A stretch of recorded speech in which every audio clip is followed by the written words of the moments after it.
Hello and welcome back to episode 15. So that's how we're going to start.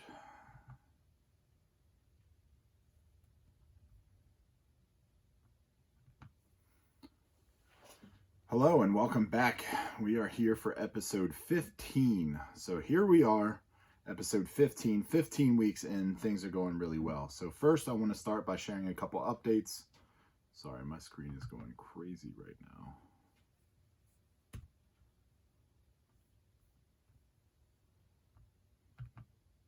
Here we are, episode 15. Welcome back.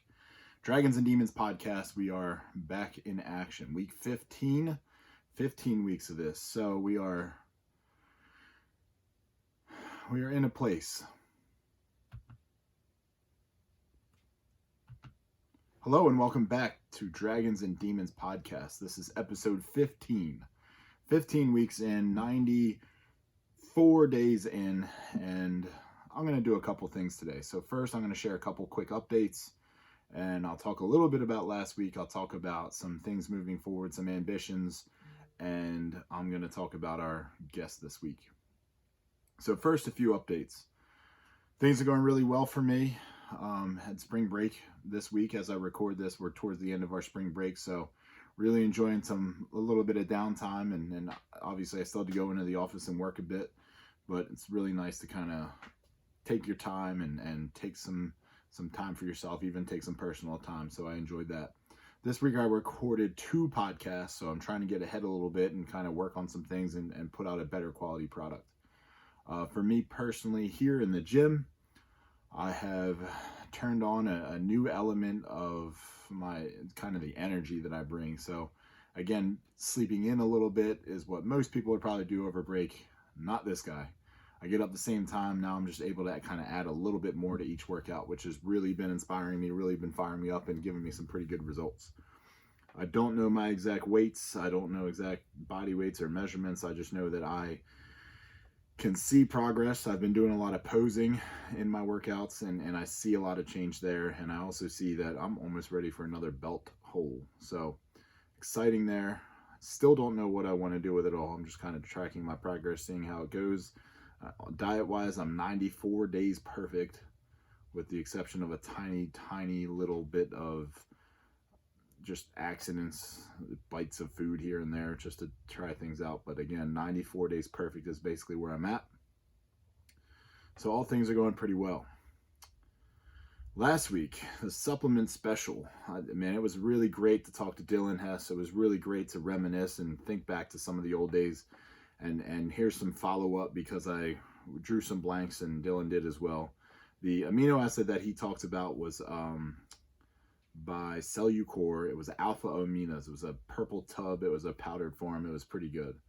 So that answers that question. The next one, the pre-workout, that might have been my favorite of all time. I only ever went through 1 tub of it, and I couldn't think of the name of it. It was actually made by Labrada, and it was called Supercharge. That stuff was outstanding. But thinking back to all the stuff we've tried, all the stuff we've taken, all the results we got, again, who knows what it may have done if we had taken some of those things long term before they got banned from shelves everywhere. But it was a fun experiment, learned a lot from it, and continued to grow. And some of those skills and habits that I kind of picked up then has my curiosity sparked and has me continuing to look at new formulas and look at new supplements, and even engage with some supplement companies on some of the things that are happening. So that was a really fun part of college, a really fun part of my early career, and again, learned a lot, gained a lot of friendships, and really started me on this journey. This week, I bring in a close friend of mine, someone that's been working very closely with me throughout my time at Frederick High School. So this person has a lot of accolades, and there's someone that has been kind of they've been a support through all of my time there, and they've been a staple in the Frederick High School community since he was in high school back in the 90s. So with that, my guest is Frederick County Public Schools Support Employee of the Year, Sports Information Director for Frederick High School, Instructional Aide for Frederick High School, our football announcer. He's got a couple accolades as far as announcing, head girls lacrosse coach, former head for girls field hockey coach. I mean, he holds a bunch of different titles. My first year coaching, he was our varsity offensive coordinator. He's been a quarterbacks coach to a lot of different kids. He's been around the block. So this week we welcome on Brandon Brubaker. All right, I'm here today with my guest who was the Support Employee of the Year for Frederick County Public Schools, the heart and soul, the voice of Frederick High School, Brandon Brubaker. Brandon, welcome. Thank you for having me. Well, you've asked a couple times, but I kind of beat you to the punch here by getting you on the show. So thanks for coming out. We got a bunch of fun stuff to talk about, but first, tell us a little bit about yourself. Well, as you said, I work at Frederick High School. I'm a support employee, which, as you know, a lot of different tags, a lot of different hats put on that title. That's, the normal, the 9 to 5, so to say. Get a little closer. And then I'm the head girls lacrosse coach. I've coached football at Frederick High School, did field hockey for 1 year, and I'm kind of in charge of all of the sports information aspects, run all of our social medias, our website for athletics, and then I'm the announcer for the football team, which I'm very fortunate to be able to do. Right, field hockey. Field hockey 1 year. What color are the lines for field hockey in our school? That's a trick question because I'm colorblind. So they tell me they're red. I really don't believe they're there. I think everybody's been joking around with me since we got our turf. But yeah. Well, I assure you they're there because in the beginning, our athletic director was like, I don't know if we should paint these because other counties had done away with field hockey. She was like, you know what? I'm going to go out on faith and say we're going to have it for a while. She was right. And I was wrong when I was telling her, don't get them. I will paint the lines on every single game. I'm so glad she went with them. But first, so you're an alumni of Frederick High School. So tell me a little bit about your experience as a student athlete. I know you're multifaceted in athletics. Yeah, I graduated from Frederick High School in '99. We like to joke that they saved the best for last, right before 2000. Right. Came in as a freshman.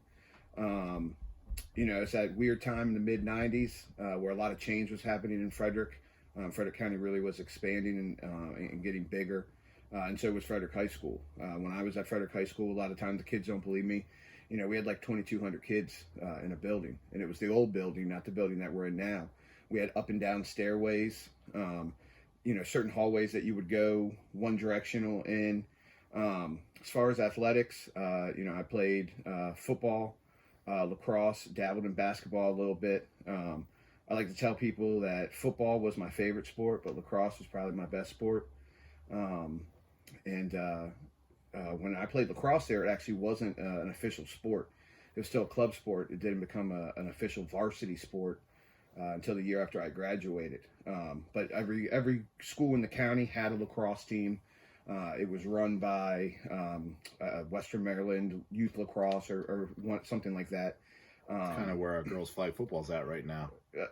Not even that. Not even as big as that. It was like club. Like it had no association with the school. Okay. We actually practiced at Ballinger Creek Park. Oh. The only association with the school really that we had was name and colors. Yeah, name and colors, and that you had to, go to, you couldn't go to like Frederick High School and play for like Liga North. It was all like feeder based, almost like the youth program. But it had only been around for like 5 or 6 years at that point. So I was a little jealous of my brother when he was coming in as a freshman. He actually got to play varsity lacrosse. But then looking back on it, there was some stuff that we got away with that being a varsity sport, they weren't able to do. Like we would take car caravans to games. Right. Like, we would meet and there'd be like 15 of us driving up to games and stopping at McDonald's on the way back. And just those little things that kind of made it a little bit special. So you boast about some freshman football records that will never be broken that are held by you. So tell us what those are. Yeah, my freshman year, I hold the record for touchdown passes in a season and touchdown passes in a game, and they will never be broken unless for some reason we get an influx of budget money and freshman football come back. No longer exists. Yeah, but yeah, I held them for like 8 or 9 years until they cut freshman sports. But yeah, that's my little like claim to fame. And it wasn't so much me as that I had like really good receivers. It was one of them. It literally was just I would just drop back and throw it as far as I could, and our kid would run underneath it. Then we had a running back who was phenomenal. We just run little swing passes to him. but nonetheless, that's my claim to fame. So we have fun at work at times, and there's times where we poke fun a little bit. And you were talking about how good of a lacrosse player you were, and we all were like, yeah. We all talk about how great we were. And there was a point where you ended up calling Remus to plead your case a little bit. Remus, the former athletic director, who was our athletic director for like 30-some years. And his response was like, yeah, Brandon was pretty good. He was that good. Yeah. We were like, oh, okay. Yeah, I was pretty good at lacrosse. I didn't start playing until 8th grade. And actually how I started playing lacrosse was I was a baseball player. I thought I was going to be this big-time baseball player. We moved from Onley, Maryland, to Frederick County, summer going into my 8th grade year. And down in Onley, you just signed up for baseball. Like, They signed you up, they put you on a team, that was it. Well, my dad just saw an ad in the newspaper, Babe Ruth baseball, 13-year-olds or whatever, so he signed me up. Played in the first game of 8th grade, had a decent game. And then the next game, one of the coaches came up and was like, hey, where do you live? And I was like, in Ballinger Creek? And he's like, where exactly in Ballinger Creek? I'm like, I don't know, by the middle school. And I was playing for a team out of Urbana. And we didn't know that. That's a no-no. Yeah, that's a no-no. We didn't know. Like I said, my dad just saw an ad in the paper and sent in the registration form. So I wasn't able to play baseball. By that point in the season, everybody already had their teams. So a couple of my buddies were playing lacrosse at Ballinger Middle School through the rec department. We actually had a teacher in the building, Kevin Pope, who ran the lacrosse program. So I started playing for him and had no idea what I was doing. I remember my parents, we went up to Lax World up in Timonium. It was the only place you'd get lacrosse equipment or sticks. And we had to bring one of my buddies with me because I didn't know what pads to get. Yeah, you're buying a bucket helmet. Yep. Yeah, it was that old bucket helmet you see. I had that in middle school. Yep. And started playing, throwing and catching a little bit. Was okay, nothing, fantastic. And then I just really fell in love with it. Part of the reasons why I think I fell in love with it is because it was a lot of my buddies. Right. And just, started going to camps and different clinics and things and became pretty decent. I always say my brother was better than me, but he was the one that was getting beat up by all of us. And his class actually was probably one of either the best. I say the 2003 group was one of the better groups. Would you put that last class that I had up there of Sam Gonzalez, Lucas Tinney, Cooper Chambly, would they be up there at least? They'd be up there. They'd be up there. That was a really good group of kids. Yeah. And see, that's what I always struggle with when you talk about like classes for any sport. Sometimes it's not necessarily the record; it's just a group of kids, right?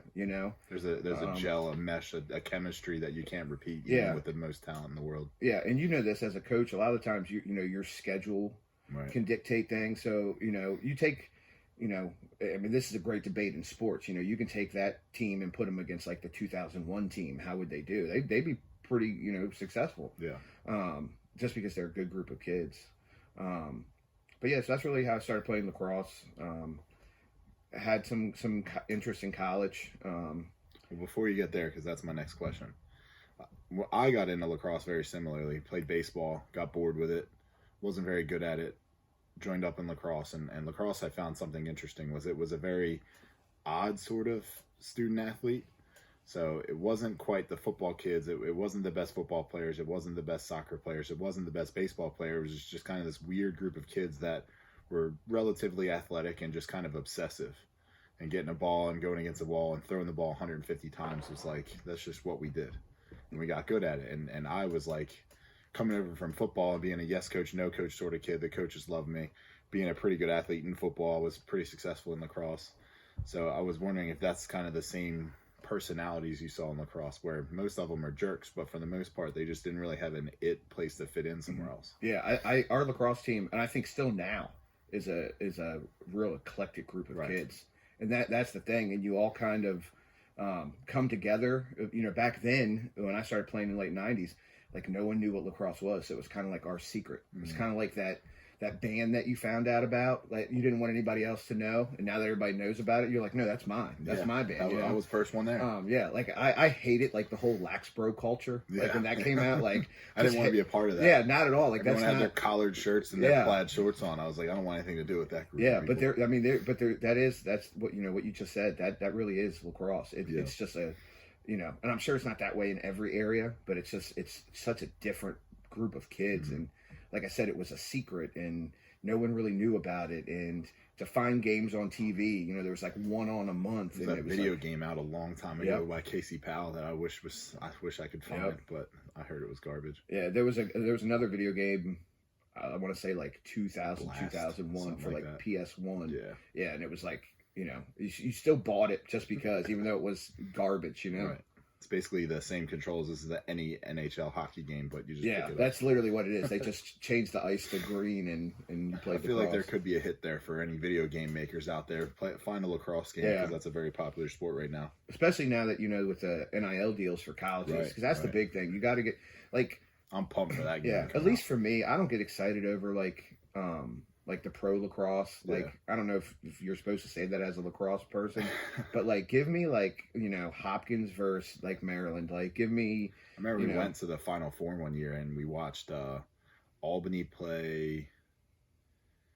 What's that Ivy League school up there? Cornell. It was Cornell and Albany, and watching them play was like watching the best lacrosse in the universe. Yeah. And this is just kids that are 3-4 years, 2 years older than me. And that's another thing about the mystique of lacrosse. When I was playing is, the whole Native American aspect of the game, Iroquois Nation and some of those schools, and just the whole backstory behind it. Right. It's not like baseball or basketball, which was invented for this reason or that reason. It was invented to settle. It was a festival. Yeah. Them. And it would be played over days with thousands of people, and it settled disputes, and it's just this whole mystic feel to it that you kind of got drawn into, and it really does get into you. Right. Moving into the college ranks, I got recruited a little, but my focus was football. So you ended up taking the plunge and playing some college lacrosse. So tell me a little bit about that. Yeah, I ended up playing at Montgomery College Rockville, which is a junior college. Had some interest from D3s. Had some interest from 2 Division 1s. There's some strange flip about lacrosse, and this is the way it was about 10 years ago. I think it's still that way. D3 is actually more competitive than D2. For the most part, yeah. Okay. For the overall, most division, you have in our area Salisbury. Mm-hmm. Salisbury can go up against some of the Division 1 schools. There are, some extremely competitive Division 2 schools, but for the most part, it's just not that way. But when you look I think there's some private school parts of that, and again, that niche culture of kids. They're more of a fit of the private schools in the D3 universe than the Division 2 field. And another thing with the D2s, and I find this out more, people have said this to me, is a lot of times the Division 2s don't field men programs, but they field women's programs. And one of the main reasons is they're trying to even out their scholarship and their Title IX stuff, which is another, fascinating component of it. But yeah, I had some Division 3 interest and, like I said, 2 Division 1 things, but I didn't take grades that seriously. I'm a perfect example of that.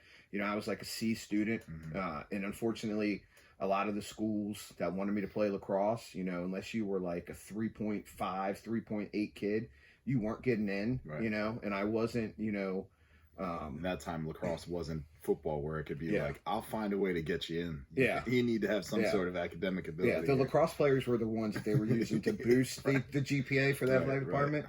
And there still was, I remember, I don't want to say the school or the coach, but I remember there still was some questions because I played club lacrosse.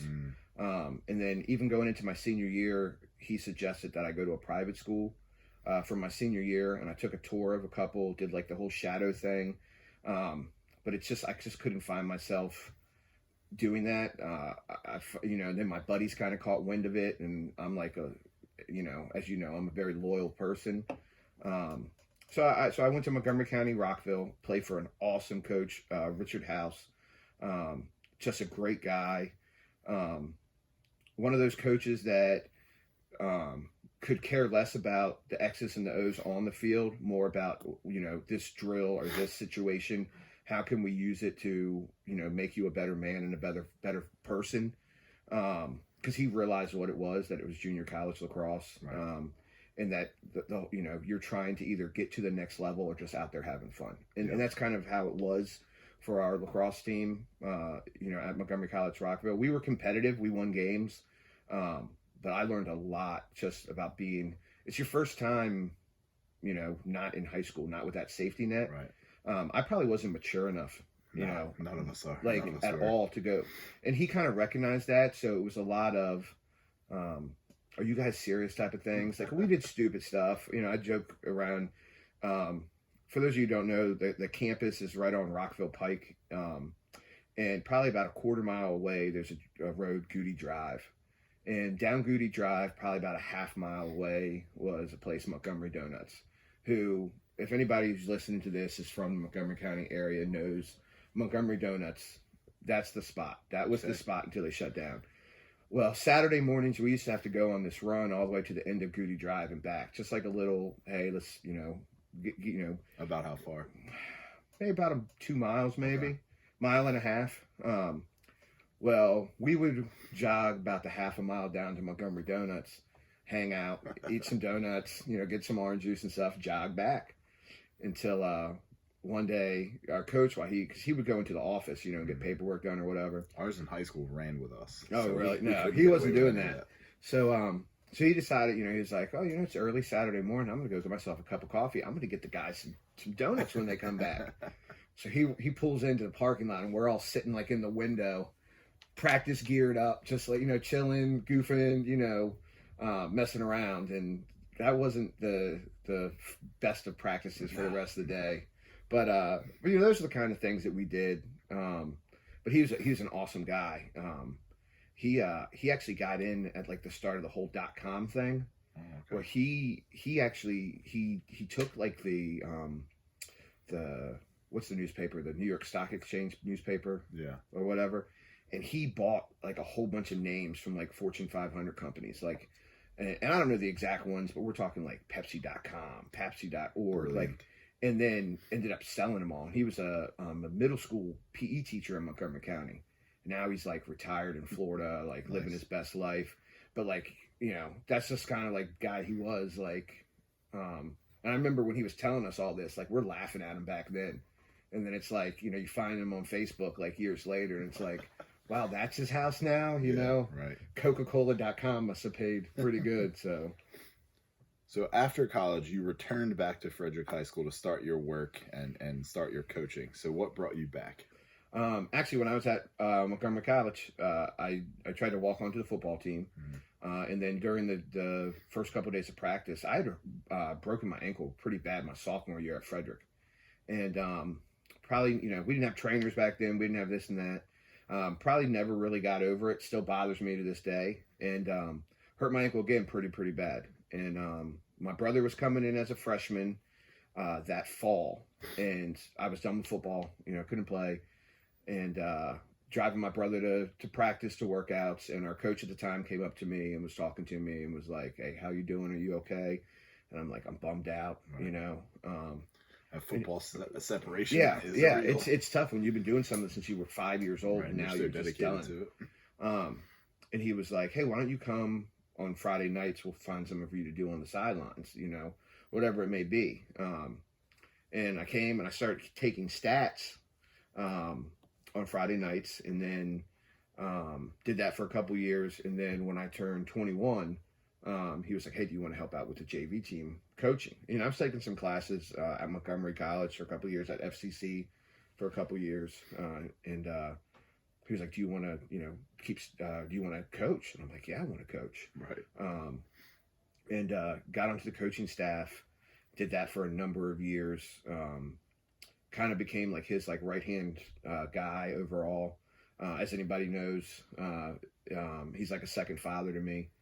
And then one day we were actually at a Boosters Club meeting, and it was like 2 weeks before school started. And our principal at the time, Miss Fargo Devine, she was talking about how they were still looking for a position for an instructional assistant in the building. And she was kind of stressed out about it because school was starting like in 2 weeks and all this stuff. And nowadays we just start without them. Yeah. Later. But this was a one-on-one position with a student. And she just turned to me and said, she goes, would you, what are you doing this fall? I said, I'm taking a couple classes, other than that. And she was like, would you have any interest in doing that? We think you do I think you do really, really well, with the kids. You do well with the football team. You're in the community, this and that. I said, yeah. It's kind of a stressful process because this was like a Tuesday. and I was leaving on a cruise that Friday, and the cruise got back like the day before school. So like that night, I had to like fill out the application, put together a resume, and do all this stuff. But I started as a instructional assistant, a one-on-one, and then about a year and a half later, I became the instructional assistant for agricultural education. Right. Did that for a number of years, so we moved into our new building, and then now they're more generalized. Yeah. Right. So, what brought you from your early days to support employee of the year? What do you think got you here? A lot of good people. To be honest with you, I've been fortunate. I jokingly told people that you got there because of my beautiful essay that I wrote about. I've actually heard like a number of people, and the thing is, I don't think anybody's actually seen it. No one's seen it, and that's the thing. They said that on in May we have to go downtown to the Board of Ed, and that they'll give us like a packet with everything. But I had a number of people say that like your letter was like awesome. So let me thank you before I even read it. Honestly, I was pushing for something else way earlier in the year, and the timing of the year. I don't want to put the cart before the horse here, but when you were announcing games this year, and you had the loss that you had, and you still showed up and gave everything you had and everything you'd continue to do for the school, I was like, he deserves something. I'm like texting Sheldon, like, we need to come up with something for this guy. What do you have? And he's like, there's really nothing. Yeah. I'm talking to everybody, and then finally somebody else brought it to our attention that this could be something. I was like, put it in. I'll add whatever you need for it. Let's go. Well, I thank you for that. And you know this. We don't necessarily do what we do for any of that. It certainly is nice. I think my 5-year-old was more excited. Yeah. But it is nice to be recognized. And I've always said, we're there for the kids. Right. And Frederick High School has had such a positive impact on me, right, in a number of different reasons, in a number of different ways. I joke around that, it's one of the reasons that I still think I'm young, because I'm around all these young kids. My 13-year-old will disagree with that 110%. But it's being around the kids and, just being around that environment, and our kids are just great. They're some of the best kids in the world. But yeah, well, thank you beforehand. Well, let me pat you on the back one more time. There was probably for about 3.5 years towards the end of my coaching career, where I was applying for a bunch of different jobs. I had several interviews for athletic director. I had a couple for assistant principal, even other coaching jobs, which I was sure I wasn't going to leave ever. But was really just kind of putting my feelers out there, see what else was out there, see if what direction I wanted to go in. Again, it was athletic director was an option, assistant principal, or coaching elsewhere, and then there was a bunch of options. And everywhere I went, I would sit down and be like, all right, let me write up a plan. Here's my plan. And I remember sitting down and interviewing another county for athletic director, and they're like, what is like the number one thing you need as an athletic director if you were to get this job? And I was like, I need a Brandon Brubaker. And they were like, what? And I was like, you need someone to support everybody. You need a sports information director, the team historian. You need the social media czar. You need an announcer. You need a go-between. You need a guy that can coach a bunch of different sports and be ready to help you at the drop of a hat. And I was like, every school needs one. And these other schools, they come to us and they're like, who does all your social media? Who does your graphics? Who does this? Who does that? And I was like, it's all Brubaker. But don't tell him that, because it'll get to his head and we'll lose him. So thanks for all that you do for our kids that probably don't realize how much you do for them. Well, I appreciate it. And like I said, it's all for the kids and try to make it special. And it does get a little overwhelming sometimes. I like to compete with myself to see if I can you compete with a lot of people. Yeah. Every other website that ever posts things about high school sports, you're right there next to them. Like, this is me. I'm coming after this spot next. Yeah, I see stuff and I'm like, we need to do that, or we need to do that, and even coaches see stuff. I see graphics put out by college and pro teams. Like, Brew, can we do this? Yeah, and I'll figure it out. Right. I'll figure it out. It might take me a little bit, but right. But it's fun. It's kind of how I relax, actually. A lot of times I'll just be sitting down at the end of the day, watching a Monday Night Football game, and I'll get all the graphics ready for the week just while I'm just, hanging out, right. Getting them all queued up for certain times and things like that. And a lot of that, I do at night when I'm just kind of unwinding. A lot of people might be like, how is that unwinding for you? But it actually is. It's like the challenge of, okay, this graphic is from this team. Can you emulate it, and I'll go in there and I'll be like, no, I can make it better.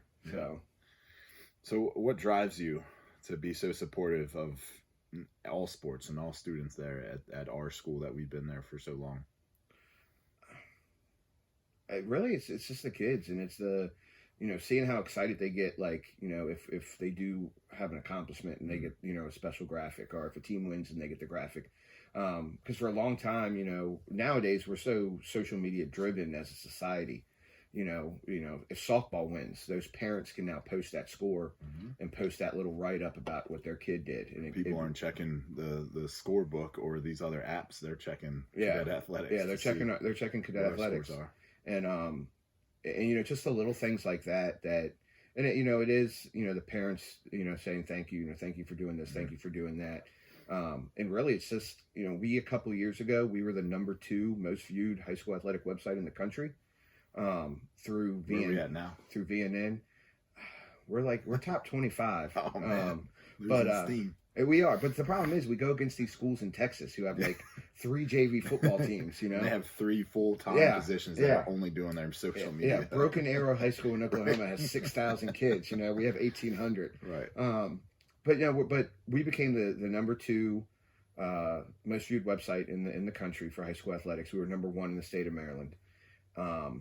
And for me, it's like, oh, we got to keep that up. Like, it's almost like, you win a championship. How do you follow it up? But it has become tougher. Like I said, with all these other schools jumping on board. The company that does it, it's VNN, Varsity News Network, which I think just got bought out by our schools. So, but okay. It's this whole conglomerate of high school websites and everything. And as they've expanded, now they're adding all these big schools, and it's tougher. Because the one year when we were number 2. In a month, I think we had like 228,000 views, and the school that was number 1 had like 640,000. Like, there was a big gap, and the school after us had like 180. But it's I say the only thing that's frustrating about it is if I don't get a score posted right away, sometimes people like, what's up? Where's the score? What's going on? Like, we're not ESPN. And a lot of time people sometimes you got coaches that are playing 2 hours away and they're not texting you scores, or you don't have a person there sending you scores. You're like, I don't know what to do. Especially in the spring, because, I'm in season now. Right. So, like, the other day we played in a showcase game in Glen Burnie. And on the bus ride back, I was loading up to baseball, softball, tennis, and our scores. But then a lot of people are shocked when they find out, there's only one person that does all this. And they're like, really? That's pretty impressive in itself. But like I said, everything's already pre-made up. I just really add the picture and change the score. But no, it's fun for me. I enjoy doing it. I think it will, leaves a little bit of a legacy that, maybe 20 years from now, kids can pull up, a graphic for their kids or their grandkids. That's something that most of our generation wouldn't have. We don't have pictures, and for some kids that aren't going to play anywhere beyond their high school days, this is their stardom. This is their highlight. Like, this is their athletic achievements at the peak of their availability. Yeah. So, and I know, like, we'll be joking around about something, and we have to go dig through like old, like, yellowy newspaper and be like, see, I told you. Now the kids, but it's or we got to break out a VHS and jam it in a VCR and hope it doesn't get unwind. Yeah, if you can even find a VHS player nowadays. My in-laws just told me they have one there. They were like, we're going to set it up. I was like, do you even have tapes? And they're like, oh yeah. I was like, okay. That's half the battle. Like, last summer we were going to my parents' house and we were talking about an old vacation video. There was like 4 VHS players in the basement. None of them worked. Like, not one of them. And I wanted to get rid of them. And my dad was like, you're not getting rid of those things. Right. Like, he still thinks they're like, $800 a piece. But now I think they are. Like, if you want to get them, they're like $200 or $300 to get one. So I mentioned it before. You're kind of the building historian. You and somebody else have kind of worked on this as long as I've known. So what are some historical highlights that Frederick High has seen? We're one of the oldest schools in the state of Maryland. We're one of the oldest to have athletics. We opened there's actually a little bit of controversy around here, and I never understood it. We actually opened in 1891 per se, but we were basically back in the 1800s. There was girls' high school and boys' high school, male high school or female high school, however you want to term it. Female high school opened in 1889, and then in 1923 they combined to form Frederick High School, which our crest still says 1891. I don't understand why it doesn't say 1889. But anyway, so we absorbed the history from those two high schools. Female high school had no sports. They would play in like play days and field days. Field ball. But even before that, like they would do like track events. It was before the MPSSAA. It was the Playground Athletic League. Those old black and white pictures where they're wearing dresses and running across the track. Yep. Half court basketball. Yeah. But we started athletics in really competitive athletics in 1908. We fielded baseball and football. Baseball and basketball. And then in 1911, we added football. Depending on who you talk or what articles you read, we kind of had a football team dating back to like 1909, but it wasn't really organized. Kind of like a club deal. Yeah. They just kind of show up. That's actually how we kind of got our moniker, our nickname. We were a Corps of Cadets school, which means all of our boys wore like military style uniforms. So, when people would see them out playing football or playing basketball, they'd be like, "Oh, that's the cadets from Frederick," because they were for all intents and purposes, cadets. Mm-hmm. And we just had a lot of great history, a lot of alumni that have gone on to do like fascinating things. We've had Rhodes Scholars, and some of the more like fun history things. I like that. We had, when we started playing basketball in 1908, there wasn't like a high school league in Frederick City. There was the Diamond League that played on the Diamond Court, which was a roller skating rink during the day. At night, they would reel out baskets and play basketball. And they would play people, we have Fort Detrick here in Frederick. They would play Fort Detrick Company A. They would play the Ever Ready Bottle Capping Company. They would play, MSD was the only other high school that they played, Maryland School for the Deaf. But they would play like, like the brick mason people or the ox fiber brush company. And it was, you talk about like how things have changed. It was a rough and ready league, and there was gambling and a whole bunch of stuff. And I actually had the grandson of somebody that played a couple years ago. We had the like 100th and 20th anniversary or whatever anniversary of boys basketball. And I was talking to a guy whose grandfather played this. He was an older gentleman himself. His grandfather played on like the 1911 or 1912 basketball team. And he said that his grandfather used to joke around. He made better money playing basketball for Frederick High School than he did in World War I. NIL, it's coming back. That's what it was. Around. Because they would go down and, they would play like the Ox Fiber Brush Company, and everybody would bet, and the winner would get a percentage of the pot. The loser would get a percentage of the pot. And that's how it was for basketball until, it really became like more of a high school sport, like in the late teens, early 20s. Until the MPSSAA came in and took all these high school kids' money, right? Kids. Yeah. But there's other like silly stories. Like we played Fort Hill one year in football, I want to say in like 55 or 56. And they were undefeated, had been undefeated for like 2 years. And the big thing in the paper was how the Frederick High School kids rushed out to get in their cars to go up to some diner on Route 40 that they knew that Fort Hill would stop at on the way out. That Mountain View? It wasn't Mountain View. I think it was basically where like the Barbara Fritchie restaurant was, but it wasn't Barbara Fritchie then. And apparently they all got there. They all took their seats and ordered glasses of milk. And when Fort Hill walked in, they chugged their milk, slammed them on the counter, and walked out. And that was like the big like got them. Yeah. But like think about that now. Can you imagine our kids being like, "We're gonna go drink a big glass of milk"? But there's a lot of stories, a lot of alumni. The 1968 football team, really that 1966, 67, 68, 69 group of student athletes in baseball, basketball, football, and track lost a total of 6 games. Wow. In that 1968 football team, I always joke around. Everybody's heard of Remember the Titans, right. T.C. Williams, 1971. It should have been Remember the Cadets, because we did the same exact thing 3 years earlier in 1968. The only difference was we had 2 guys make the NFL, 1 guy make the NBA, and like 3 guys play professional baseball. But it was the same thing, a recently integrated school, African-American head coach. We weren't in Virginia, which, I'm sure plays into some of it. But yeah, I always say, I was like, it should have been Remember the Cadets. And that was the Chuck Foreman days. Yeah, Chuck Foreman. He's a legend. Yeah, Chuck Foreman, NFL, he was the NFC Rookie of the Year in 1973. He's in the Vikings Hall of Fame, Minnesota Vikings Hall of Fame. Yeah, Vikings Hall of Fame. In 2 Super Bowls. Yeah, should be 3 Super Bowls. 3. Should be in should be in the NFL Hall of Fame, but that's a battle that those guys can have out. But he's come back and talked to our kids a number of times, and like I said, we had an NBA player. We had Petey Cooper, who was a phenomenal pitcher, had 19 strikeouts in a 6-inning game, who actually was the roommate of Ken Griffey Sr. for the Cincinnati Reds. Just a really, really fascinating, time period. Right. We also had, in the mid-'80s, we had a running back, William Henry, who at one point was like the number 2 running back in the country. There was actually a Sports Illustrated article about like the top 2 running backs in the country, and it was him and Emmitt Smith, their senior year. And just like a long history with a number of different things. Like I said, the alumni and the people that went on to do things not just sports related after their time, but we've had senators, we've had Olympians.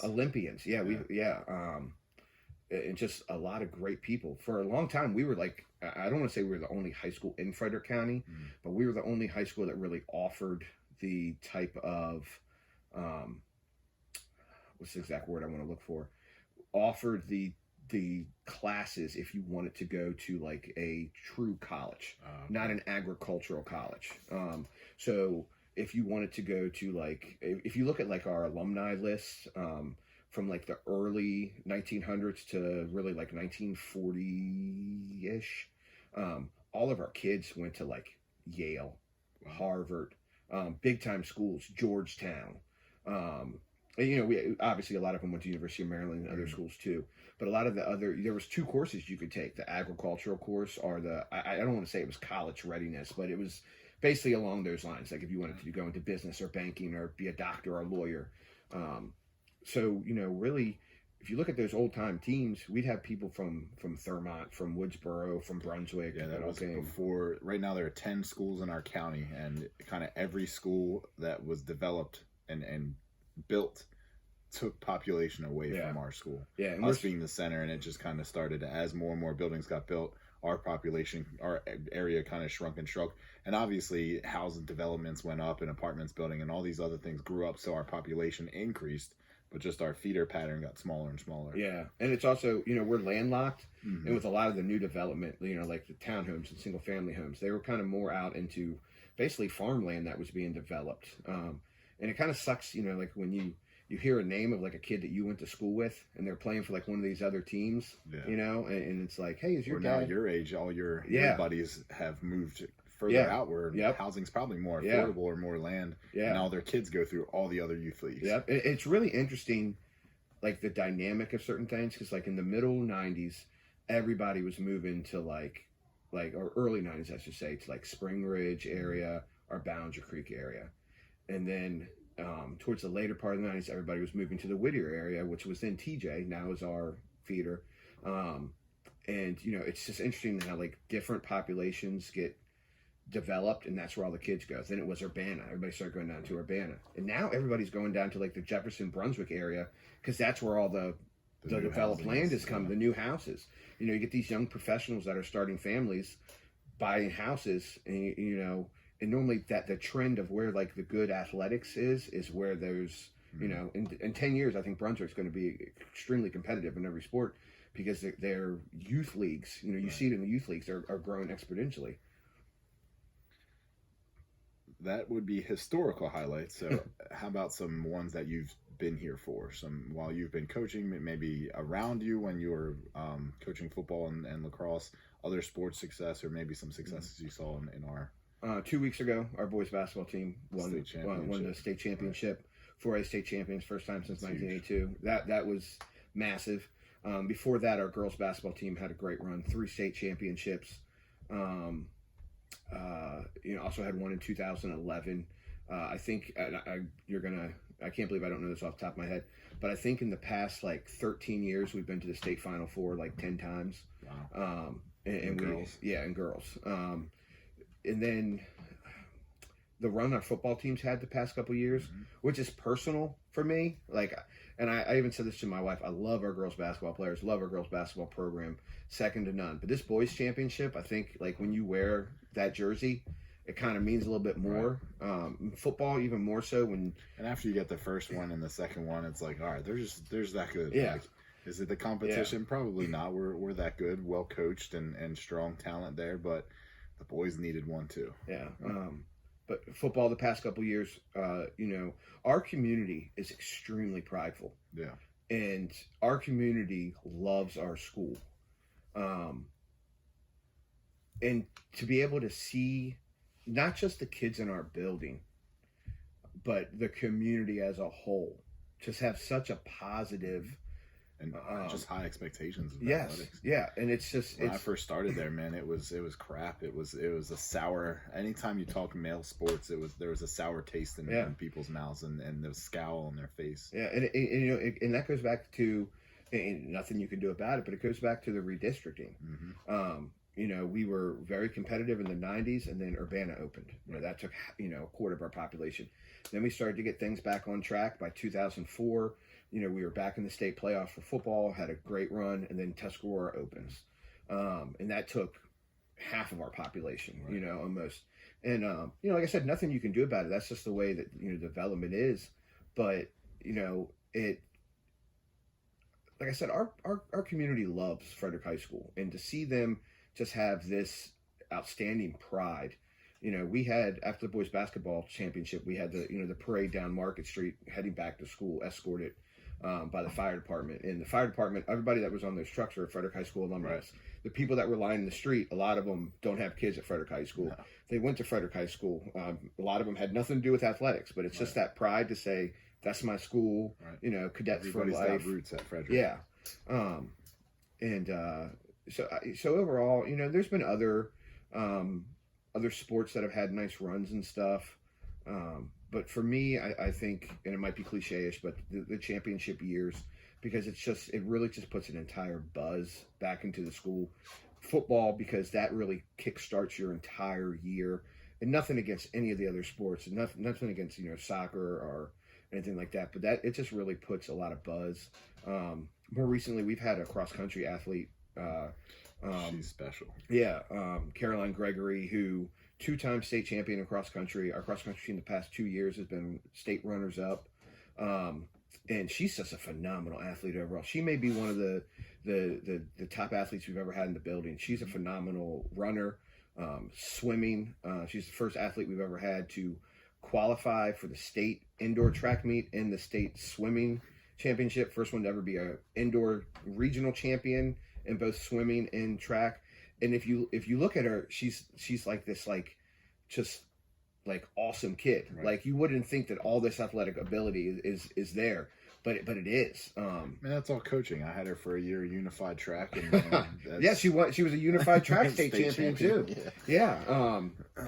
But and that goes back to just the drive and determination I think you have to have, especially in an individual sport like that. Like, I don't understand really how, there's track kids or even wrestling, to put themselves out there one-on-one. Because a lot of our kids, it's a different beast, man. Yeah. It's definitely not the team sports. They're not going to war like we do in football. Yeah. It's different. But I even think you could take some of our, what we would consider players in football, some wide receivers we had, running backs we had. And if, you tell them, hey, you need to go wrestle this guy. And they'd be like, I ain't doing that, because, it's a little bit different when you put the spotlight on somebody, and it's you one-on-one, when all eyes are on you. But yeah, even our wrestling program is starting to have some success. Our wrestling program when I was in high school was, we won 2 state championships. And then we had, some down years. Coach Allen he's really brought it back up. Yeah. I mean, phenomenal. We had our first ever girls state qualifier, came in second place in the state. First state championship qualifier we've had in almost 20 years. And she's only been wrestling for a year. Yeah. That just goes to the job that they do, in that wrestling room. Right.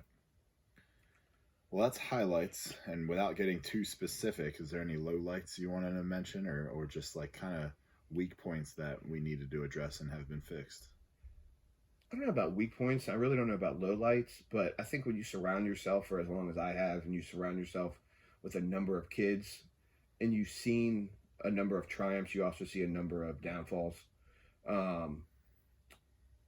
I think there's a lot of things that go on in the community that don't necessarily involve our kids, but affect our kids in a negative aspect. And that's always tough. But more some so, of these kids go through some of the worst things imaginable. Yeah. For them to just go to school and go to athletics is like, yeah. I don't know how the kid does it, Yeah. but I'm gonna put him on a pedestal But because he deserves it. But it really, for a lot of them, it really is their escape. Right.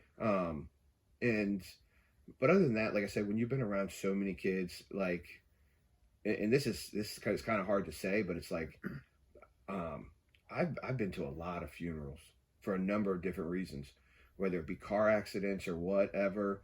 And these are people like in their 20s and 30s, not our actual kids at Frederick High School. Right. But we lost two in Afghanistan, almost a year apart. Serving our country. Yeah, serving our country. That's tough when it's like, that kid literally just had on, he was literally just on the wrestling mat like 6 months ago. So those things are always tough. Or you just hear the struggles people are going through in their personal life, whether it could be, growing up's hard, man. And some of these kids they don't make it easy on themselves, but they also are just, they're dealt a crappy hand. And you see some of the most amazing kids that rise up from something like that and just become amazing people. And that's on the other aspect of it, not necessarily the negative, but we have some kids that really, really struggle from that 13 to 18 year age range, and then you run into them like at the fair or in the streets or something like that, and they're just the best husband, best father, just doing awesome. And it's because a lot of times they're like, they contributed to their time at Frederick High School, and maybe not necessarily even athletics. There's just a teacher or an experience that they went through, and it's like, really glad that kid. Or an assistant principal. Yeah, our assistant, obviously. Because Sherry's amazing. Obviously, yeah. But that's another neat aspect of it, because there are kids where it's like you really worry about them, and a lot of them have been because they go into the military, but a lot of kids you worry about them, and then you run into them, and it's like they're doing all right. They're doing, but it's such a tough time. 14 to 18. Right. I was a goofball. I was a knucklehead. And then you get your stuff, they get it straightened out. But yeah, I think the hardest thing is just seeing, them later on in life, sometimes having some setbacks that are out of their control. Yeah. So what keeps you here? There's a lot of talk about teacher burnout, coaching burnout. I experienced it for sure. Seen a lot of coaches. I mean, in the short time that I was a coach, 10 years or so, I think there's only two coaches that outlived my coaching career, you and the other anomaly in the building, Frank Strakonsky.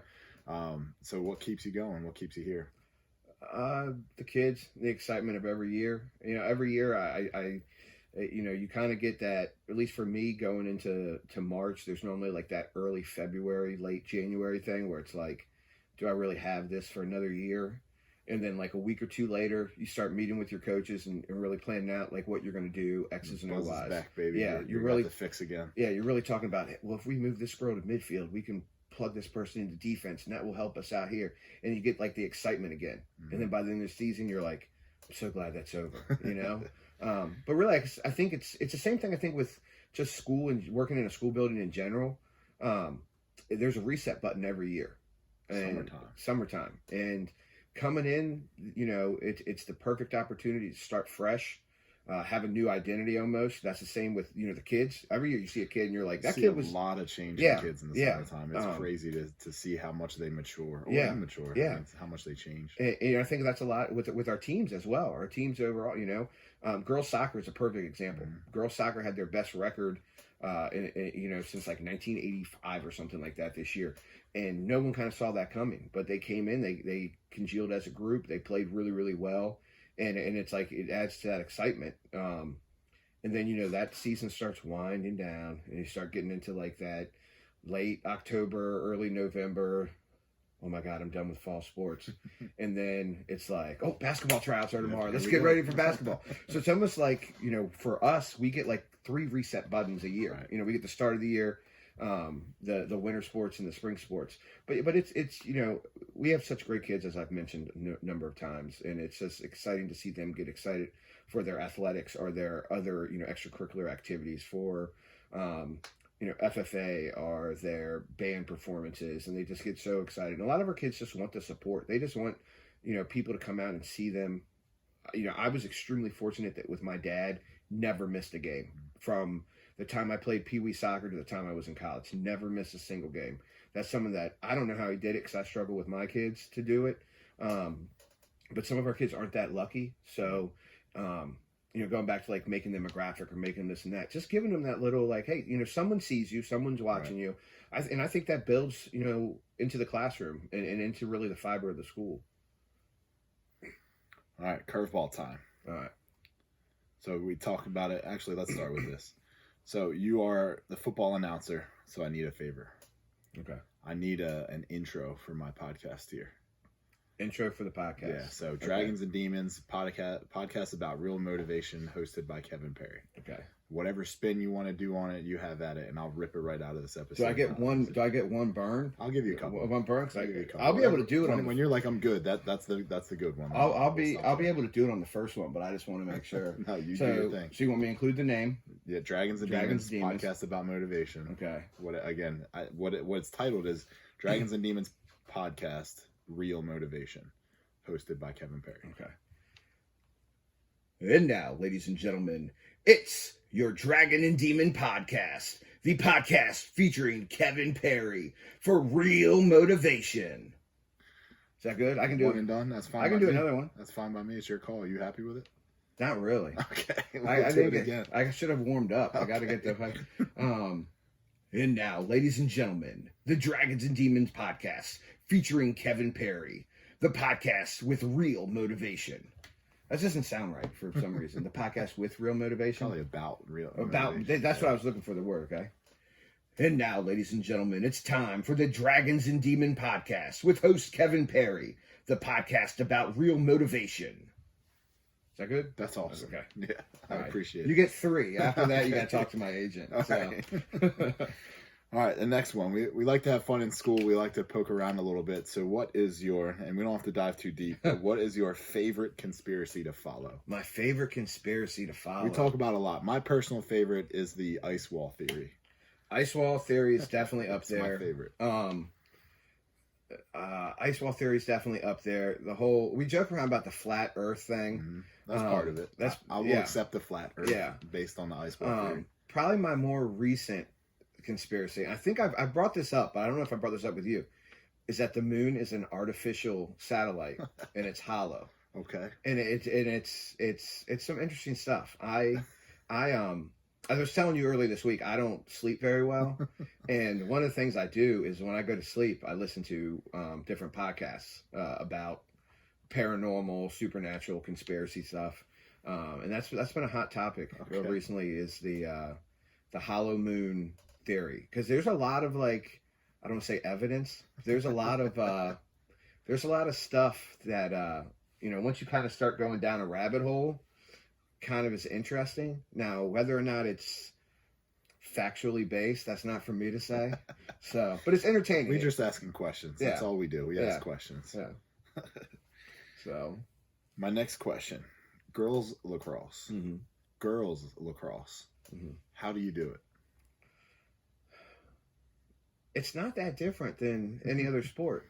I mean, coming from me, I've never coached a girls' sport in my life, and I can't imagine it. But so I coached boys lacrosse for a while. I got into girls lacrosse because our ex-football coach, actually, his daughter was coming in. He was going to take over the program. They had little success. He knew nothing about lacrosse. He knew I had a lacrosse background. He brought me into it. Really didn't know really what I was getting into. The first couple of years were a struggle. Then we started to catch some wind in our sail, I'll say. It's a lot of fun. It's more of a pure game than the guys' game, I think. As for the student athletes, they just want to compete. Mm-hmm. I've never said, and this is coming from him, and I remember he said this at the first parent meeting, because a parent actually stood up and said, "You're the football coach. What do you know about girls lacrosse? How are you going to coach my daughter?" And it was a legitimate question. He wasn't saying it to be, and he said, "Well, I'm not going to, and I forget how he phrased the question, but he was like, how are you going to coach girls when you're used to coaching boys?" Somehow he phrased it that way. And I remember he said, well, I'm not going to coach the girls. I'm going to coach an athlete. Right. And that's really how you got to approach it. Is, whether it's a guy or a girl, you're coaching, a bunch of student athletes who, as we mentioned earlier, are going through a ton of stuff throughout the day with their academics and their personal life with their families and then playing lacrosse. There's a lot on their shoulders. Same thing with our football players, our basketball players, or anything else. And you just got to approach it like that you're coaching athletes. You can't hold back anything. I can say it has made me a better father. You have two girls. Yeah, I have two girls, which I didn't grow up. I had a whole bunch of uncles that I grew up with. But it's made me a better father with those two girls. I use the girls lacrosse team a lot to help me out with situations at home. I'll be like, what does this mean? What is it? What does this slang word mean? What does this mean? And they're always like, oh, it's fine. It just means that this and that. But especially now that my oldest is getting, she's 13, she's going to be in 8th grade. She's going to be, probably on the team in a year or two. It's definitely different. It's different. You do have to approach some things differently, but I think that's athletics in general nowadays. Yeah, very true. Where that new softness. That Kent Bryant new softness. Right. But there's certain ways that we would be talked to as a student athlete back in the day. Which I'm not saying it was right or wrong. Some things are still burned into my head. But sometimes you just have to phrase questions a little bit differently, because you can be having a regular conversation and then you just say something and you can kind of see. And be like, no, you have to understand. Right. We didn't pull you out of the game because you did anything wrong. We're trying to figure out, what are you seeing, this and that. Right. With some kids, every kid's different. Some kids, you can, but yeah, you just got to coach them like athletes. With that said, how's the season look? Season's been going pretty good so far. We have the bulk of our schedule of the big guns coming up, and that's really going to be our test. We're 3-1 right now. Awesome. Played a really good Wild Lake team in a showcase game right before spring break. Played a great South Carroll team. They have a girl that's going to Maryland who was really, really good. Coming out of break, we got all the big guns. We got the heavy hitters in our area. That's really going to be our gauge, I think, of where we're at this year, which it normally is. And I always say that we should win the games that we're supposed to win. Mm-hmm. And there's some winnable games, even with those big guns. I think we'll sneak up on some people. But I always say regular season doesn't matter. Right. Everybody wants to go undefeated, but if you can, just keep improving, nothing really counts until the second week of May when we get into the playoffs. Right. Prom. Yeah. So yeah, exactly. But if we can use prom is the 10th this year. Yeah, it's early. It's really early. That might work out pretty well for you. Yeah. But if we can use some of these games that are going to be tougher for us to put ourselves in uncomfortable situations, that's the key to athletics nowadays. And I don't care what anybody says, is you have to be prepared to be in uncomfortable situations on the field. And I think in coaching the kids nowadays, they don't like that. There's a lot of pushbacks. They like to be comfortable. The older we get, the more comfortable with technology things get, the more comfortable lifestyles get. And to be in an uncomfortable situation is harder and harder. Yep. And if we didn't have to play, if we got to play lacrosse without a defense, we would be a bunch of All-Americans. Right. But it's if the littlest thing is different than what we prepare for, adversity. It's the adversity in the middle of a game, and it's just teaching them that it's okay. This is how you get out of it. Mm-hmm. And that's I'm a big life lesson person. I always tell the kids, I'd rather have you fail on my practice field than fail when you're 33 years old and have a family. Right. And at least learn how to deal with that and how to move on. So that's really, all we're doing. But yeah, the season's, I think we'll be okay. We're going to be competitive. Well, that's the end of my questions. And I always like to ask my guests here, do you have any questions for me? You want me to put me on the spot at all? So you're kind of like me, where you've wore a lot of hats within the building, whether they've been official or not official. And that goes with the territory of being an administrator, being a coach, being a mentor. In every role that you have been in, okay, what do you think is one of the, going back to the question we were just talking about facing adversity, facing uncomfortable situations, what is something overall that you were not prepared to handle but you're proud of yourself in the way you did. I mean, it goes back to my first thought as being a head coach at 23 and a half years old, where we looked at the roster. Coach Hammond and I sit down, and she's like, "Do you want it?" And I kind of looked, not like figuratively, I looked over my shoulder and looked at the staff that I had, and I was like, I'm the only in-building guy, and I trust all these guys. I like all these guys, but I feel like no one will give these kids the opportunity that I can right now, right here. And it was the middle of the season. So, man, if I could go back with the stuff that I learned now, I think our success would have hit a whole lot sooner. But, I didn't want to short sell those kids. And it goes, there was a couple years there throughout that time early on when we were struggling where it was like, man, we would actually really benefit from folding a varsity this year and just focusing on JV and kind of growing the program. But there was always one or two kids that I was like, they deserve every shot. They deserve a shot at college. They deserve a shot at getting recruited. So I was like, I can't do it. That and also just the little lessons, the little things that pop up. Like, I was never a dad before. Before, when I was coaching my first 4, 5, 6 years, I wasn't a dad. So like when it would come up to, I have to father this kid, this 15-year-old kid is asking me a question that I'm supposed to be the father in this conversation. I've never had kids before. I don't know how to answer this, but I was honest. I was genuine. And if I needed to go collect information to bring it back, I always did. And I think that always reflected on the kids, and that's kind of grew the relationships that I had, was just being honest, being genuine, and being me, and not trying to fake it like I was some ultra egotistical maniac who was like, I have all the answers, you don't need to look any further. Mm-hmm. So those are definitely the two of the harder things. It's those connections that you get. And now in this job is not knowing. Like, I went from the same thing over and over again, knowing exactly what day of the week it was. So now I know what comes next, what season of the year it was. Now it's like I got fires to put out that I've never dealt with this before. Let me go find someone who can help me answer my question, or who can I call do you central feed office. Off that?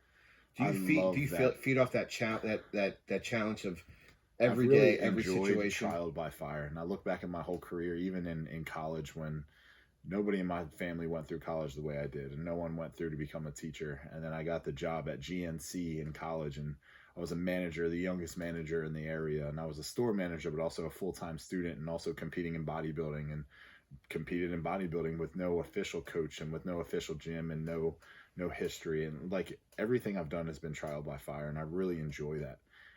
Does it give me the best, strongest chance at winning some of these things, like in football, like in bodybuilding? No, but it was the fastest way to fully immerse myself and figure out if this is something I want to be involved in. So I want to make a statement. Then I got a bonus question for you. Okay. The statement is, you just talked about how, you and Coach Hammond sat down and looked at the roster and looked at everything, and you thought you would give the kids the best chance. And I've said this to you before, just us. As an alumni, thank you for what you did to this school, as someone who's been a part of this football program, as a player, as a coach. And I think a lot of times people would just look at the box score on Saturday mornings to see and be like, oh, that's Frederick football. Oof, we had some rough ones. I don't think they understood what went on behind the scenes just to make sure that box score appeared in the paper. Right. I mean, that first season, I replaced the whole staff in that first season, mm-hmm. with the exception of one. I mean, I had 2 or 3 coaches quit on me that first year, not mm-hmm. to mention the head coach that had to medically step back from the game for most of that year. He was there to help some and kind of mentor me, but man, it was again, a brand new kid with 1 year of coaching under his belt that was like figuring it out as I go. Mm-hmm. But see, and people don't necessarily, even on like teams that are, go undefeated, mm-hmm. they don't know the day-to-day struggles of a head football coach. More so, I think, for a head football coach, or maybe even the basketball coach, some of the more popular, bigger team, larger yes. team, more money involved, yes. more equipment involved, more risk of injury involved. It's tough. And I can say, this is going to be my statement in based on what you said, is, the old cliche is, a man's only as good as his word, or whatever. And my grandfather, who was a fantastic man, he always said, that's the furthest thing from the truth. And he would always say, you can be as good as your word, but you need to show up. And you showed up day after day, after Sometimes at my own fault. Yeah. You're like Rocky, Oh, you just kept getting up sometimes, black eye, and that's great for yourself. But you encourage the kids to do it too. And I think that's the biggest difference, because we live in an age today where it's like, for the longest time, kids didn't come out for football because they're like, I don't want to lose. Right. Why come out for football? And then you got a couple good kids to buy in and believe. And the next thing you know, they started dragging everybody else. I think taking those lumps and getting some of the, maybe not recognition because we weren't winning, but getting some of the respect from my peers also helped me recruit better in coaching. Mm-hmm. Like I was able to, like Pat always said, and he was like, man, I don't know what those kids, they never fought harder, and we would be kicking the crap out of them from across the field. But Pat was like, there was just something to it that I just was like, I need to go over there and help him because he is all that he's got. And I think just seeing my grind and seeing my hustle and seeing me work as hard as I could attracted Pat to come over and join. And he's now the head coach, and he's been my right hand pretty much ever since he came over. So again, it just reflects back to my playing days, man. When I had nothing, who do I turn to? And my dad passed away. Who do I turn to? I turn to my coaches and my football team. And if I put myself in these kids' shoes, who did they have to turn to? Some of them don't have dads. Some of them don't have moms. They don't have older brothers like I had. They didn't have a strong team chemistry like I had. So who they turn to? They look up at me, and I'm like, shoot, well, they're all looking at me. So let's go. Let's coach this thing. Let's do the best we can. That's all you can do is show up. Yep, it eventually worked out in some light. So here's my bonus question. Because you say we like to joke around a lot, okay? Yeah, and it's a nice little segue because you're talking about Pat, okay? And I love Pat. I play football with Pat, Like I said, we joke around. If you wouldn't have had to step back as the head football coach, how many points would we have won the state championship by this year? Oh, man. That North Point team was so good. Yes. I think we could have had Vince Lombardi. That North Point team was very, very talented. They were so big, and we got there, and I'm just looking at all their players like, they're so big. Like, it was like the Friday Night Lights. When they walked out there in that final game, and they're like, they're grown men. They're so big.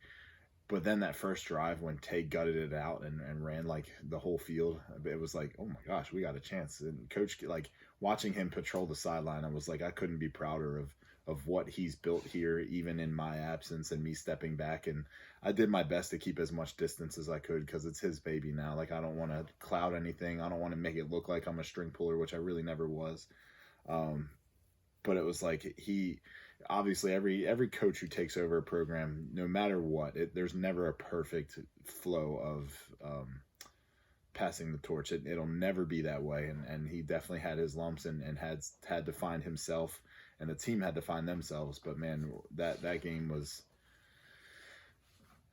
they played their butts off. I've never seen them play so hard in my 10 years. I've never seen a team play so hard for a half. That was like, man, they're really doing it here. The year before, man, that was the one.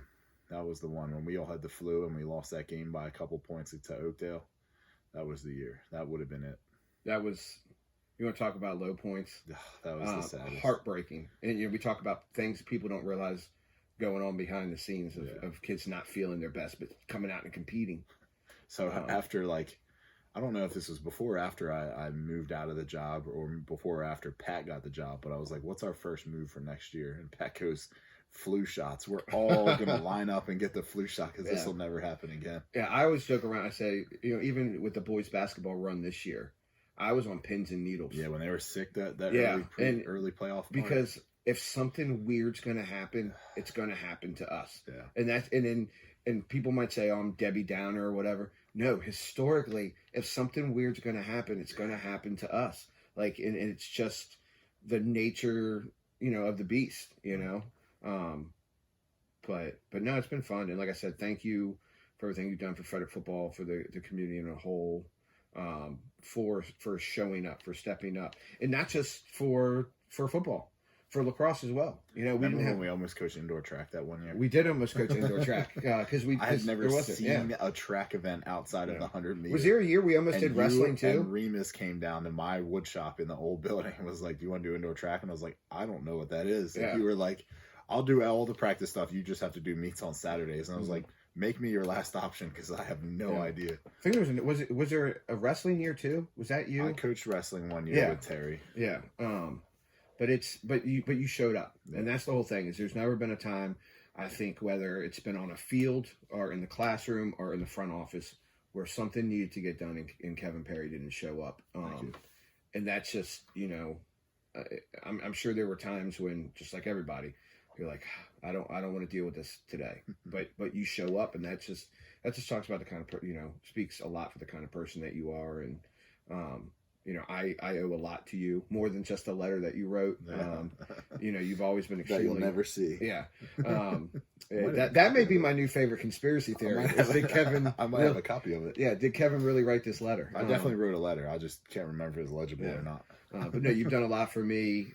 You've always been there, even if it's just, a quick, I'm uptight about something and it's a quick joke or a quick, jabbing me about the earth being flat or, something like that, just to kind of lighten the mood. But no, I appreciate everything. So. All right, man. Well, it was great having you on. Thanks for joining the show. And I've been telling everybody, if we do another run around of these, then I'll have to have you on again sometime. All right. Thank you again for having me. I appreciate it. All right, man. We'll talk to you again soon. Thank you. So there we have it. A great interview with a great friend, Brew Baker. Brew Baker, again, he's one of those guys, he keeps the stats, and not only does he keep them digitally, he can pretty much recite all of our school's stats from memory. He can tell you all of our specific touchdown score records. He could tell you all of our 1,000-point scores. It's a lot of fun to kind of test his knowledge because he's quick with an answer, and if not, he'll whip out his phone and look up the answer pretty quickly. He's a strong support to all the kids, and we talked about it on the podcast. Some of these kids don't have much to go home to, or don't have very supportive supports around their athletic career, and he just wants to be another voice and another person to kind of put some spotlight on some kids that work hard and deserve it. So, Brew, thank you for all that you do. I know you helped me a lot in my career, and your knowledge and your support of the different programs has always been incredible. And I didn't lie when I was telling him in the podcast that as I interviewed for other jobs, other places, my thought was I always need, if I ended up somewhere else, I need to find myself a Brandon Brew Baker, someone who's willing to do all the little things, take time and care and support, and just put these kids on a map. And what he does with social media, if you haven't already, go check out cadetathletics.com. We look like a darn professional team with some of the content he puts together. So all of our social media is at the school there, and all that he does is it really goes the extra mile. So I think that's about it. We'll call that episode 15. So find yourself someone who's supportive like that. Find yourself a network of people that are supportive like that can have fun, but also can work very hard in the meantime, and you're going to be set up for success. We will be back next week with another great guest, and I'm out.